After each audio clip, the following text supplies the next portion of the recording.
Doctor G Parameshwar ಅವರಿಂದ ತೆರವಾಗಿರುವ ಗೃಹ ಸಚಿವ ಸ್ಥಾನವನ್ನ ಯಾರಿಗೆ ನೀಡಲಾಗುತ್ತೆ ಅನ್ನೋ ಒಂದು ಪ್ರಶ್ನೆಗೆ ಇದೀಗ ರಮಾನಾಥ್ ರೈ ಅವರಿಗೆ ಕೊಡಬಹುದು ಅನ್ನೋ ದಟ್ಟ ಸೂಚನೆಗಳು ಸಿಗ್ತಾ ಇದ್ದ ಬೆನ್ನಲ್ಲೇ ರಮಾನಾಥ್ ರೈಗೆ ಗೃಹ ಸಚಿವರ ಸ್ಥಾನವನ್ನ ಯಾಕೆ ನೀಡಲಾಗ್ತಿದೆ ಅನ್ನೋ ಪ್ರಶ್ನೆ ಕೂಡ ಇದೀಗ ಉದ್ಭವ ಆಗ್ತಾ ಇದೆ. ರಮಾನಾಥ್ ರೈಗೆ ಗೃಹ ಸಚಿವ ಸ್ಥಾನ ಯಾಕೆ ಅನ್ನೋ ಪ್ರಶ್ನೆ ಎಲ್ಲರನ್ನ ಕಾಡ್ತಾ ಇರೋದು.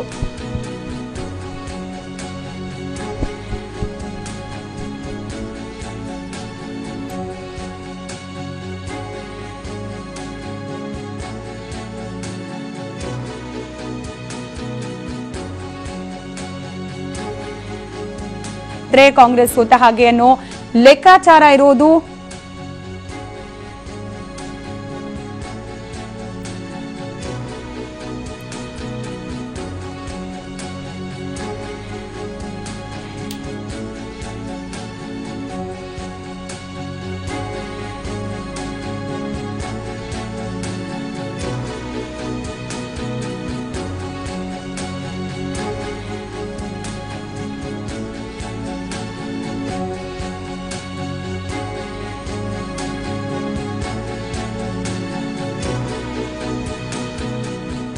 ಇನ್ನು ದಕ್ಷಿಣ ಕನ್ನಡದಲ್ಲಿ ಉಂಟಾಗಿದ್ದ ಕೋಮು ಸಂಘರ್ಷಗಳ ಬಗ್ಗೆ ಗೊತ್ತೇ ಇದೆ.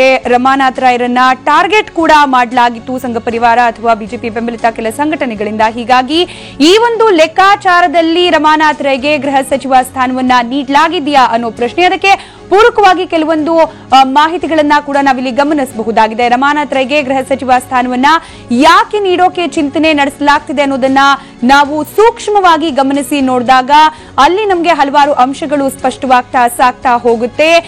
ರಮಾನಾಥ್ ರೈ ಅವರಿಗೆ ಗೃಹ ಸಚಿವ ಸ್ಥಾನವನ್ನ ಕೊಟ್ಟು ಅವ್ರಿಗೊಂದು ಪ್ರಮೋಷನ್ ರೀತಿಯಲ್ಲಿ ಕೊಟ್ಟಿದ್ದೆ ಆದಲ್ಲಿ ಅದು ಕರಾವಳಿ ಭಾಗದಲ್ಲಿ ಕಾಂಗ್ರೆಸ್ಗೆ ರಮಾನಾಥ್ ರೈ ನಾಯಕತ್ವ ದೊರೆತಂತೆ ಆಗುವ ಚಾನ್ಸಸ್ ಕೂಡ ಇರ್ಲಿಕ್ಕೆ ಸಾಧ್ಯವಿದೆ. ಹಾಗೆ ರೈನನ್ನ ಸೋಲಿಸಿದ್ರೆ ಕಾಂಗ್ರೆಸ್ ಸೋತ ಹಾಗೆ ಅನ್ನೋ ಲೆಕ್ಕಾಚಾರಗಳು ಕೂಡ ಮುಂದೆ ಶುರುವಾಗಬಹುದು ಅನ್ನೋದು. ರಮಾನಾಥ್ ರೈರನ್ನ ಸೋಲಿಸೋಕೆ ಸಂಘ ಪರಿವಾರದಿಂದ ಯತ್ನ ಕೂಡ ಮಾಡಲಾಗತ್ತೆ ಅನ್ನೋ ಒಂದು ಅಂದಾಜು ಕೂಡ ಇದ್ದೇ ಇದೆ. ಸಂಘ ಪರಿವಾರ ಶತಾಯಗತಾಯವಾಗಿ ಯತ್ನಿಸ್ತಾರೆ ಅನ್ನೋ ಲೆಕ್ಕಾಚಾರವನ್ನ ಸಿಎಂ ಸಿದ್ದರಾಮಯ್ಯ ಮಾಡ್ತಾ ಇದ್ದಾರೆ ಅನ್ನೋದು. ಬಂಟ್ವಾಳ ಕೋಮು ಸಂಘ ಘರ್ಷಣೆ ನಡೆಯಿತು. ಅದಾದ ಬಳಿಕ ರಮಾನಾಥ್ ರೈರನ್ನ ಟಾರ್ಗೆಟ್ ಮಾಡಲಾಗಿದೆ ಅನ್ನೋದು ಸ್ಪಷ್ಟವಾಗಿದೆ. ರೈಬಲ ಕುಗ್ಗಿಸಿದ್ರೆ ಕರಾವಳಿ ಭಾಗದಲ್ಲಿ ಕಾಂಗ್ರೆಸ್ ಕಳೆಗುಂದಿದಂತೆ ಅನ್ನೋ ಒಂದು ಲೆಕ್ಕಾಚಾರ ಕೂಡ ಮಾಡಲಾಗ್ತಾ ಇದೆ. ಈ ಹಿನ್ನೆಲೆಯಲ್ಲಿ ರಮಾನಾಥ್ ರೈ ಅವರಿಗೆ ಪ್ರಮೋಷನ್ ನೀಡೋಕೆ ನಿರ್ಧಾರವನ್ನ ಸಿಎಂ ಕೈಗೊಂಡಿರಬಹುದು. ಈ ಒಂದು ಲೆಕ್ಕಾಚಾರ ಕೂಡ ನಡೆಸಿರಬಹುದು ಅನ್ನೋದು. ಪ್ರಮೋಷನ್ ಅನ್ನ ನೀಡಿದ್ರೆ ಒಂದಷ್ಟು ಬಲ ನೀಡಿದಂತಾಗುತ್ತೆ ರಮಾನಾಥ್ ರೈ ಅವರಿಗೆ ಅನ್ನೋದು. ಆ ಮೂಲಕ ಕರಾವಳಿಯಲ್ಲಿ ಮತ್ತೆ ಕಾಂಗ್ರೆಸ್ ಏನು ಬಲ ಇದೆ ಅದು ಕುಗ್ಗಿಸೋ ಒಂದು ಪ್ರಯತ್ನ ಅಥವಾ ಲೆಕ್ಕಾಚಾರ ಏನು ನಡೆಸಲಾಗ್ತಾ ಇದೆ. ಅದಕ್ಕೆ ಒಂದಷ್ಟು ಟಾನಿಕ್ ಅನ್ನ ನೀಡಿದಂತಾಗುತ್ತೆ ಅನ್ನೋದು ಸಿಎಂ ಲೆಕ್ಕಾಚಾರ ಅನ್ನೋದು ಇಲ್ಲಿ ಸ್ಪಷ್ಟವಾಗ್ತಾ ಇದೆ.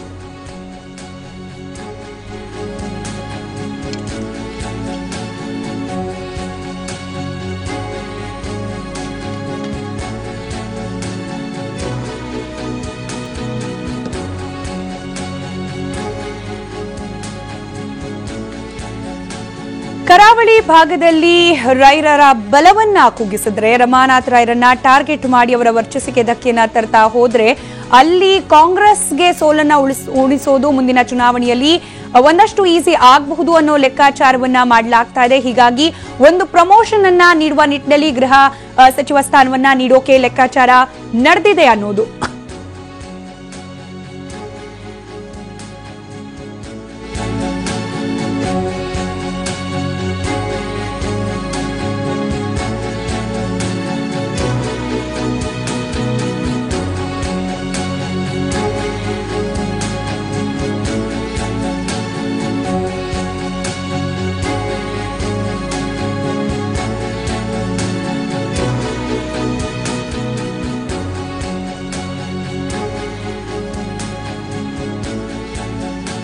ಡಾಕ್ಟರ್ ಜಿ ಪರಮೇಶ್ವರ್ ಅವರು ರಿಸೈನ್ ಮಾಡಿದ ನಂತರದಲ್ಲಿ ಗೃಹ ಸಚಿವ ಸ್ಥಾನ ಖಾಲಿ ಉಳಿದಿತ್ತು. ಅದಕ್ಕೆ ರಮಾನಾಥ್ ರೈ ರವರ ಹೆಸರನ್ನ ಪ್ರಸ್ತಾಪ ಮಾಡಲಾಗ್ತಾ ಇರೋದು. ಇದರ ಹಿಂದೆ ಒಂದಷ್ಟು ಲೆಕ್ಕಾಚಾರಗಳಿರೋದಂತೂ ಸ್ಪಷ್ಟವಾಗ್ತಾ ಇರೋದು.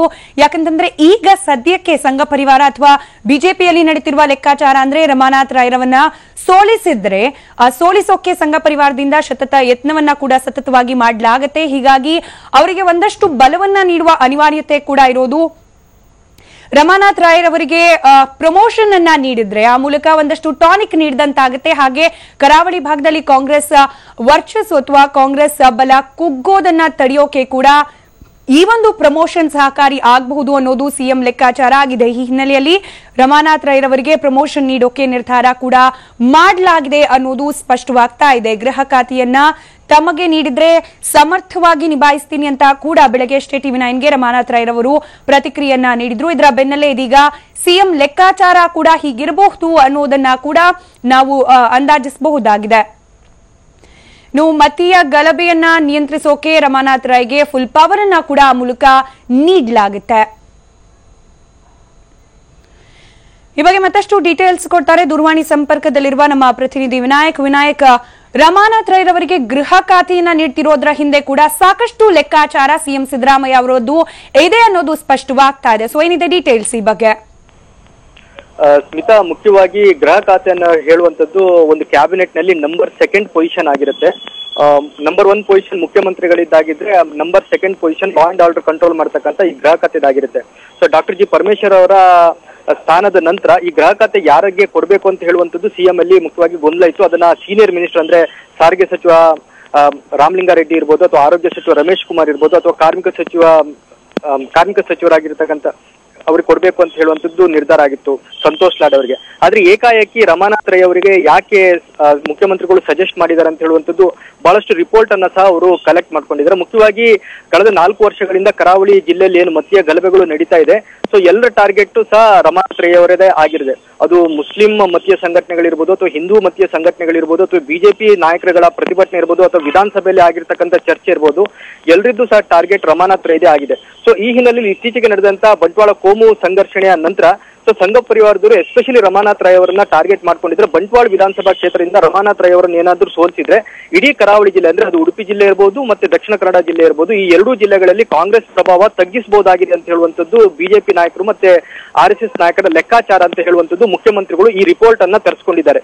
ಸೊ ಏನಾದ್ರೂ ಮಾಡಿ ರಮಾನಾಥ್ ರೈ ಅವರನ್ನ ರಾಜಕೀಯವಾಗಿ ಸೋಲಿಸಿದ್ರೆ ಸೊ ಕರಾವಳಿ ಜಿಲ್ಲೆಯಲ್ಲಿ ಸುಲಭವಾಗಿ ಬಿಜೆಪಿಯನ್ನು ಬೆಳೆಸಬಹುದು. ಹೀಗಾಗಿ ಬೆಂಗಳೂರಿನಲ್ಲಿ ನಡೆದಂತಹ ಬಿಜೆಪಿ ಪ್ರತಿಭಟನೆ ಇರ್ಬೋದು, ಅಥವಾ ಬಂಟ್ವಾಳದಲ್ಲಿ ನಡೆದಂತಹ ಹಿಂದೂ ಸಂಘಟನೆಗಳ ಪ್ರತಿಭಟನೆ ಇರ್ಬೋದು, ಈ ಎಲ್ಲದರಲ್ಲೂ ಸಹ ರಮಾನಾಥ್ ರೈ ಅವರನ್ನ ಟಾರ್ಗೆಟ್ ಮಾಡಲಾಗಿತ್ತು.